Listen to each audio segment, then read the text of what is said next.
We have a Panamera transmission that's going to be brand new going into this black one. The white one's already complete. The white one we're able to rebuild. The black one unfortunately has internal damage to the upper sections that are not available for us to repair. So now we're going to start removing it and getting it replaced. Also, this vehicle, it's very unusual for the transmission to completely fail, but it does have flood title. So there was probably salt water that ended up penetrating inside, causing the collateral damage, as we can hear some nasty noise inside.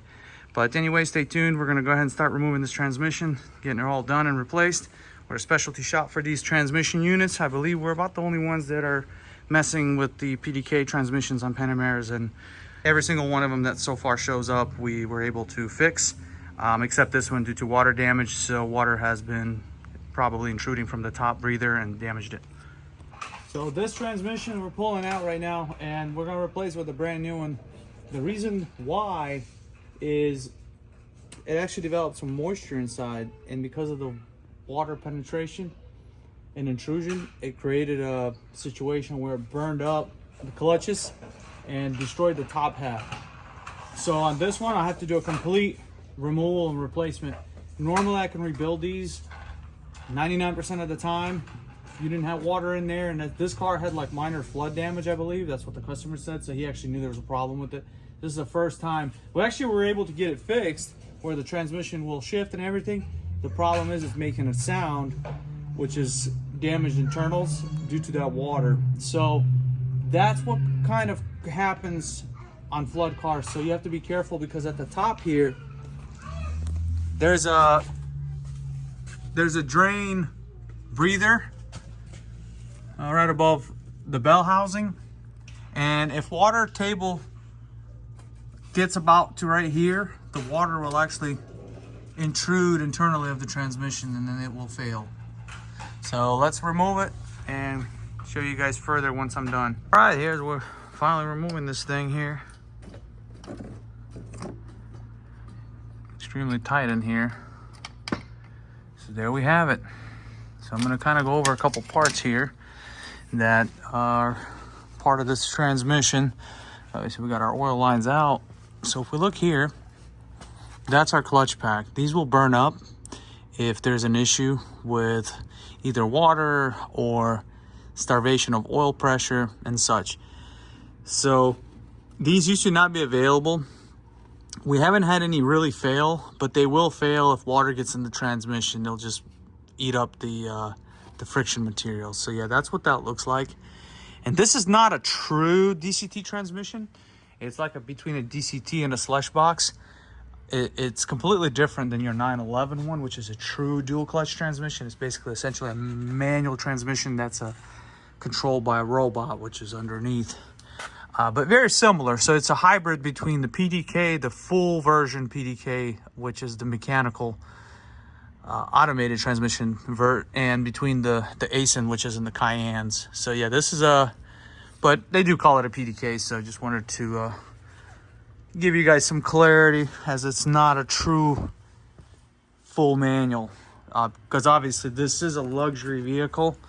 So if it was a full PDK that was a manual transmission, it'd be pretty uncomfortable to drive in traffic and things like that, the way it takes off and things. So Porsche knew that, so they wanted to have a transmission that can pretty much do great in both scenarios.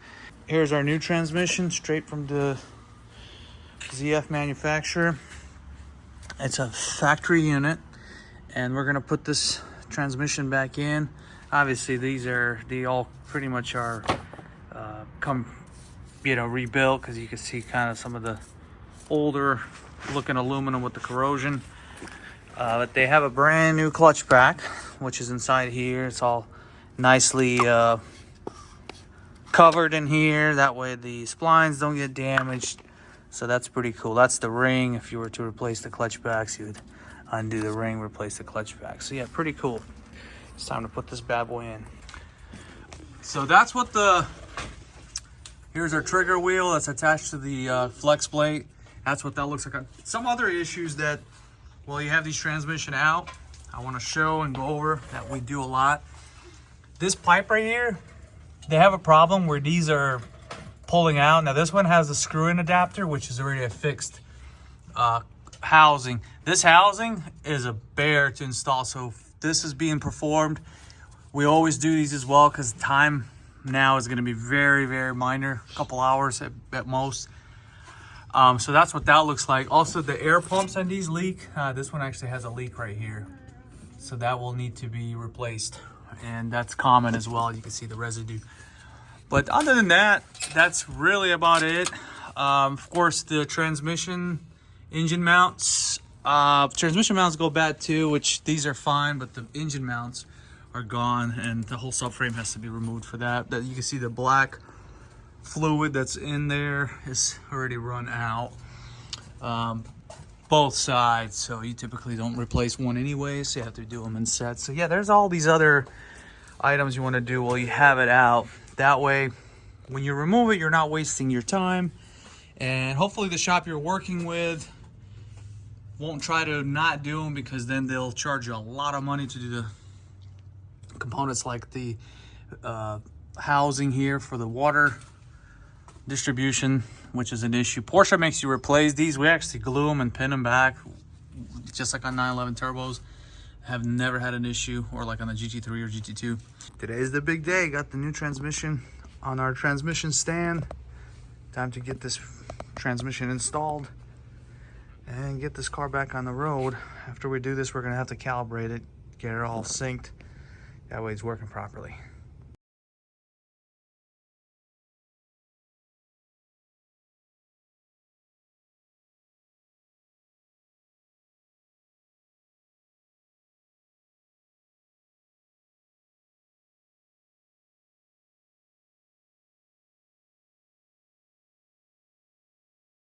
Here we have it. All installed, just need to resecure everything in the back. These already come pre-filled with fluid from the factory, so all we got to do is top it off and install all our sensors back, our wiring, our harnesses, all the loops. So yeah, that's what it looks like. And aluminum bolts, whenever we use these, we always want to make sure we get new ones. This is our original harness that's going to get routed into the connector clips here, which you have to transfer from your old unit, or if they're broken, you're going to have to get new ones. All right, finally got it lowered. Time to start this Panamera, see how she runs. Before, it would not have been run properly, so let's see how she does now. Let's see if we get the fault message. Should disappear immediately, even if we haven't cleared it, because we already did the clearing on it. So there we go. There we go. Look at that. It's perfect. So time to calibrate it. After we're done with that, we're gonna go on the test drive. All right, calibration done. Let's go on the test drive. All right, here we go, going on the test drive. So after adaptations, you know, we want to drive kind of like you normally would drive, without punching it, flooring it, just drive it normal. That way transmission can adapt to its new habitation. So shift's pretty awesome, smooth. Obviously it better, it's brand new, but that's what we have to do. We have to drive it in. I got about 25 miles on it right now. After we drive it in, we're gonna come back, check everything, check the fluids, make sure nothing's leaking. Customer is gonna be picking it up probably sometime this week. He's been without this vehicle for quite some time. The issue with this one, as I already probably mentioned earlier, was that this car is flooded. Flooded vehicles tend to have electrical problems, so that's why you have that headlight warning right there. I don't recommend ever buying a flooded car. It may seem like a really good deal when you first buy it.